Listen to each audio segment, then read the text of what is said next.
talk to your flowers. The man we're going to meet now reckons that his morning glory grew an inch after a pull-yourself-together pep talk. He owns 4 cars, 30,000 bottles of wine, and a second-hand piano that cost £35. Actor, businessman, wine merchant, restaurateur, he's been called one of the more acceptable faces of capitalism.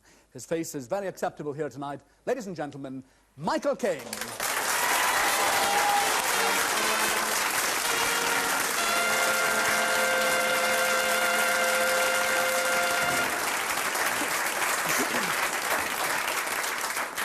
Very nice to see you here, Michael. Nice to be here, Donny. Because you're a fan of this building, aren't you? You watch all our programmes? Or... I watch Pebble Mill at 1, because of being an actor, that's about when I get up. That's if I'm not working, then I get up at 5. No, in fact, that's almost the non sequitur of history. You're always working, aren't you? Yes, well, most of the time. Yeah. And when I'm not working, as you said, I find other businesses to be in. Yeah. I find it very difficult to be idle, because I was out of work for 10 years, and I know what it's like. Well, I remember seeing your very first film appearance, I think it was your very first, in a film called A Hill in Korea, where you played a Cockney soldier.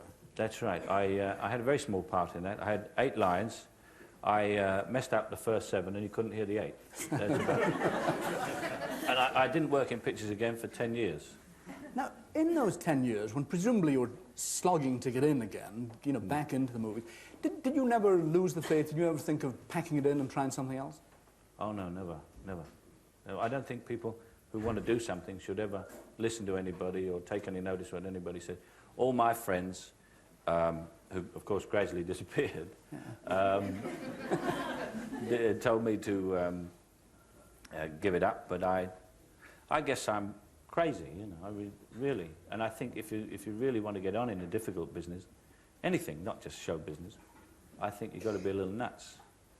Or have a tremendous faith. You know, almost everyone I've met who's made it big in whatever line of work, whether it's show business or whatever, always had that tremendous kernel of faith that one day, however humble the beginnings and so on, it was going to happen for them. I always had that faith, and the thing I based that faith on was the fact that films and plays and not television. I didn't have a television. I had a gramophone at the time with tin needles that you changed every time.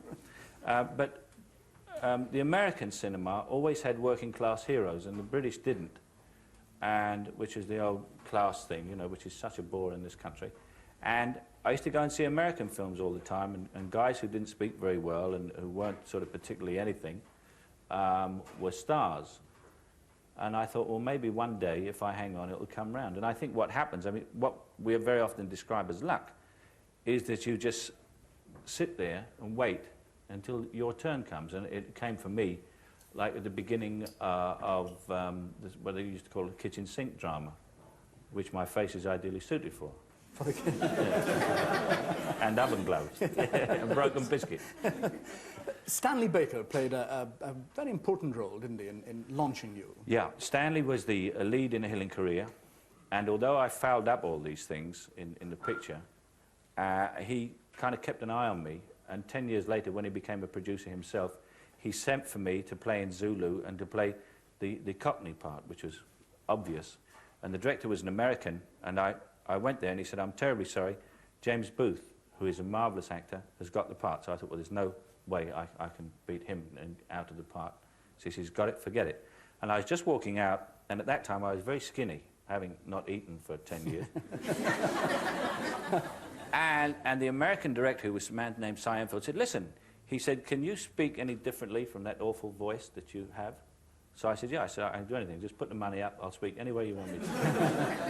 So he said, because you don't look like a Cockney to me, you know, which means, again, we have the stereotype, it's got to be a short guy saying, yes, Gov, it's a fair cop and all that, with a striped pullover and a mask. And a cheeky sparrow. And yeah, always a cheeky, chirpy sparrow, salt of the earth, good in a tight situation, you know.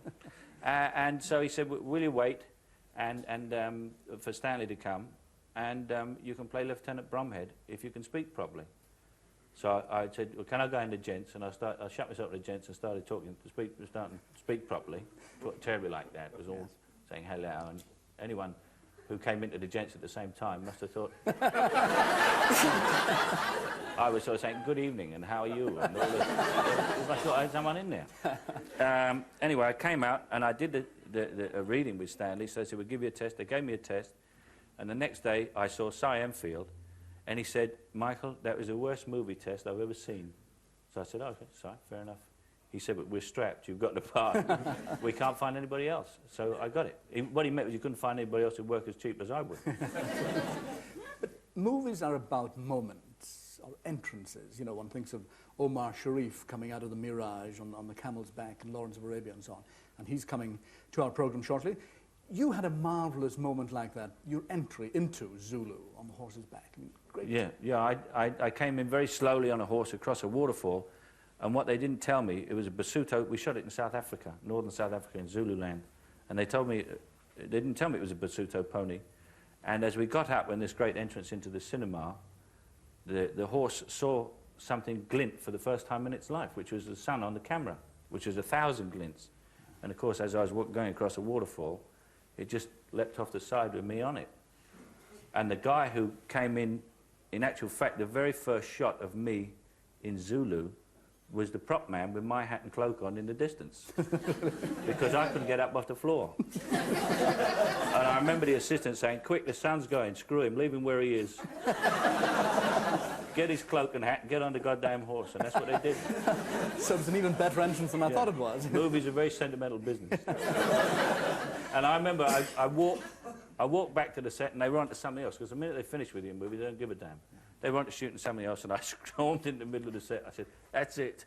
And I slung my sword and everything down, which had gone all over me, up everywhere when I fell over. Slung the sword down. I said, never again will I do a stunt or anything in movies. I said, if it's to step off a thick carpet, you get someone else. I said, because if that's how you treat people when, and blah, blah, blah. And to this day, well, I've done a few stunts, but they're all kind of stupid things for actors to do. We're going to look now at a moment from your very latest film. You haven't, in fact, seen this film yet. No. I have. I saw it last week, yeah. So I've stolen a march on you. And it's The Eagle Has Landed, from the splendid Jack Higgins thriller, or adventure story, really. Now, it's going to confuse everybody unless you set it up for us, because it is a bit confusing as to your nationality. Yeah, I saw the clip before the show, and I have to explain very quickly that I'm a German colonel who has been sent to England to kidnap Churchill with a group of his own paratroopers. He has been picked, which is part of a true story, the first half is, he has been picked because he has an English mother, was educated in England, and can speak English without a German accent. The reason everyone else is Polish is to disguise the fact that they're Germans, and so when anyone speaks to them, they don't know what anyone's talking about. Now, is that clear to everyone?